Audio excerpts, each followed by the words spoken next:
3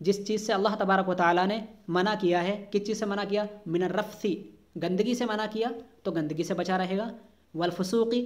فسوق سے منع کیا اللہ تبارک و تعالیٰ نے کہ احرام باندھنے کے بعد فسق نہ کرو، تو فسق سے بچے گا، فسق نہ کرے گا، والجدالی، اور لڑائی کرنے سے منع کیا، احرام باندھنے کے بعد لڑائی کرنے سے منع کیا ہے اللہ تبارک و تعالیٰ نے، تو یتقی، تو بچے گا،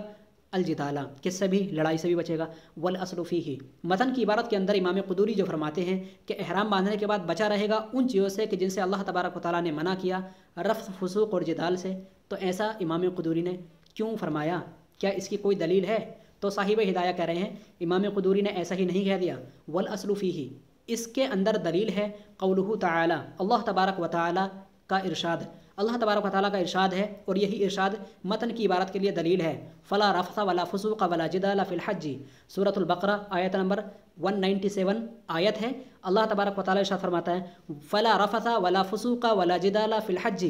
نہ ہی کوئی گندگی ہے، نہ ہی کوئی فسوق کرنا ہے، نہ ہی کوئی فسق کام کرنا ہے، ولا جدالہ، اور نہ ہی کوئی لڑائی جھگڑا کرنا ہے، فی الحج، کس میں؟ حج میں۔ تو حج میں نہیں کرنا ہے، مطلب حج سے پہلے ہی چیز کا اہتمام کر لینا ہے، کیونکہ اگر حج سے پہلے جس چیز کا اہتمام کیا گیا وہ احرام ہے، اور احرام کے بعد ان چیزوں کو اگر ادا کیا گیا تو احرام ٹوٹ جائے گا، آئی بات سمجھ میں؟ فہذا نہیٌ، تو فلا سے آپ دیکھ رہے ہیں اس آیت کے اندر فہذا نہیٌ بصیغۃ النفی، تو اس کے اندر روکا جا رہا ہے نفی کے صیغہ سے، کس چیز سے روکا جا رہا ہے؟ والرفث، رفث سے، کس سے؟ گندگی سے، گندگی سے مراد یہاں پر الجماع، یعنی کہ جمع کرنا، تو جمع کرنے سے جس طرح سے وضو ٹوٹ جاتا ہے احرام بھی ٹوٹے گا، ٹھیک ہے؟ اول کلام الفاحش، یا تو گندی بات، تو گندی باتوں سے احرام ٹوٹ جاتا ہے، تو وضو پر ہی آپ قیاس کر لیں، کچھ چیزوں سے وضو ٹوٹ جاتا ہے تو اکثر چیزوں سے یہاں پر احرام ٹوٹ جاتا ہے، اول کلام الفاحش، لیکن احرام ٹوٹ جاتا ہے کلام فاحش سے بھی، تو رفث کے اندر، گندگی کے اندر کتنی چیزیں آ سکتی ہیں وہ مثال کے طور پر آپ کو بتا رہے ہیں، گندگی سے مطلب جمع سے، اول کلام الفاحش، گندی باتوں سے بچے، او ذکر الجماعی بحضرۃ النساء والفسوق، اور بتا رہے ہیں کہ گندگی کا مطلب یہ ہے کہ جمع سے بچے، یا تو کلام فاحش، گندی باتوں سے بچے، یا تو جمع کی باتیں جو بیویوں کی بارگاہ میں کی جائیں، یعنی کہ بیویوں کی حضور میں، بیویوں کے ہوتے ہوئے اور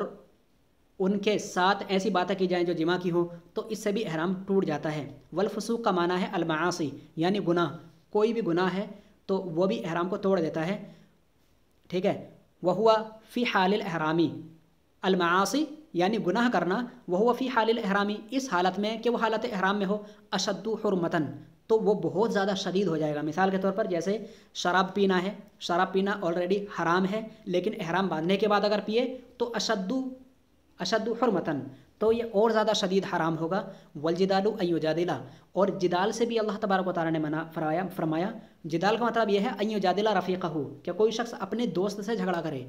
باتوں میں ہی جھگڑا کرے، یہ بھی منع ہے، اور بات چیت میں گندی بات کا استعمال کرے، یہ بھی منع ہے، ان یجادل رفیقہ، کہ وہ اپنے دوستوں سے جھگڑا کرے۔ وقیل مجادلۃ المشرکین، تو جب دوستوں تک سے جھگڑا کرنا منع ہے تو پھر غیروں سے تو جھگڑا کر ہی نہیں سکتا، دوست سے جھگڑا کرے گا تو بات مار کوٹ تک نہیں جائے گی، اور جب غیر سے کرے گا تو لڑائی ہو سکتی ہے، باقاعدہ جنگ ہو سکتی ہے، آئی سمجھ میں؟ ایک دوسرے کی جان پر بن سکتی ہے، تو جب دوست سے جو کہ ہلکی پھلکی لڑائی ہو سکتی ہے وہی ناجائز ہے، تو پھر دوست کے علاوہ کسی اور سے جائز کیسے ہو جائے گی، جبکہ وہ لڑائی تو اور زیادہ سخت ہو سکتی ہے۔ وقیلا، اور یہ بھی کہا گیا ہے کہ ان یجادلہ سے مراد قرآن پاک کی آیت کے اندر مجادلۃ المشرکین، یعنی مشرکوں سے لڑنا ہے،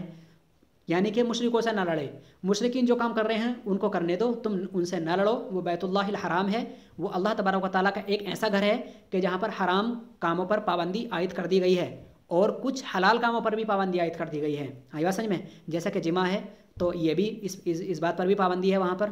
ٹھیک ہے؟ وقیل مجادلۃ المشرکین، تو کہا گیا ہے کہ مشرکین سے مجادلہ نہ کرو، یعنی مشرکین اگر جنگ لڑے تو ان سے وہاں پر جنگ نہ لڑو اور جنگ کو نہ چھیڑو، ٹھیک ہے؟ فی تقدیمی وقت الحج و تاخیرہ، حج کے وقت کو مقدم اور مؤخر کرنے میں مشرکین سے جھگڑا مت کرو، یعنی ان سے یہ نہ کہو کہ ہم پہلے حج کریں گے تم بعد میں کر لینا،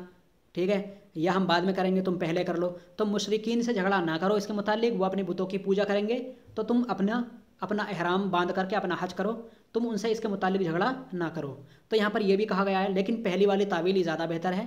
کہ آج کے دور میں تو وہاں پر مشرکین ہے ہی نہیں۔ اللہ تبارک و تعالیٰ نے خانہ کعبہ اور ساری کی ساری سعودی عرب کی روئے زمین کو شرک سے پاک کر رکھا ہے،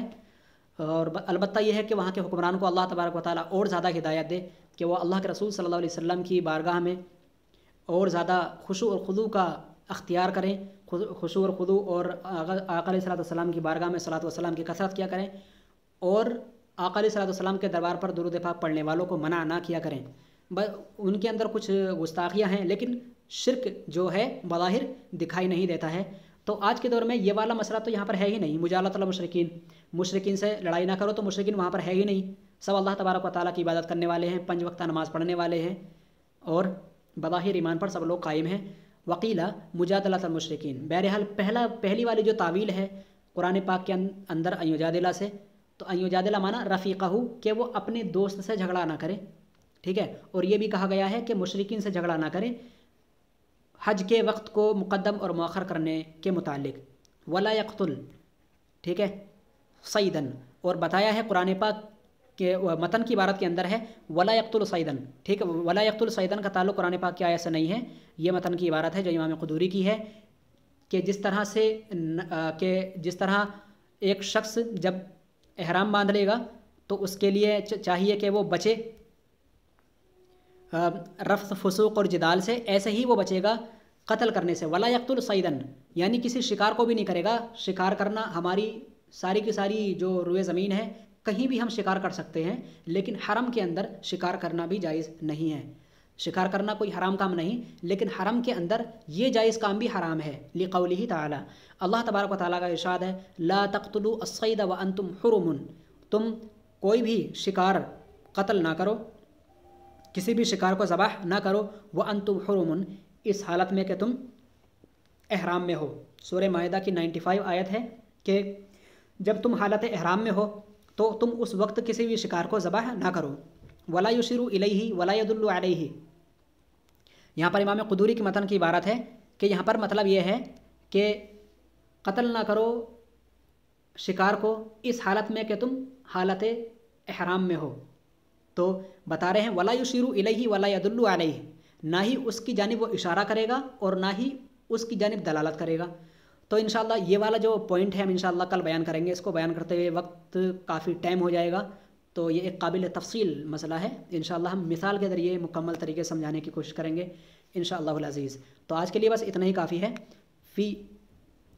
فی تقدیمی وقت الحج و تاخیری ہی تک آج آپ کا سبق ہے، یہاں تک آپ اچھی طرح سے مطالعہ کر لیں۔ ولا یقتل صیدن متن کی جو عبارت ہے، اور اس متن کی عبارت کے لیے دلیل جو اللہ تبارک و تعالیٰ قول لا تقتلوا الصید وانتم حرم، یہ والی جو آیت ہے اس کا مفہوم انشاءاللہ ہم کل بیان کریں گے۔ ٹھیک ہے بچوں، السلام علیکم ورحمۃ اللہ وبرکاتہ۔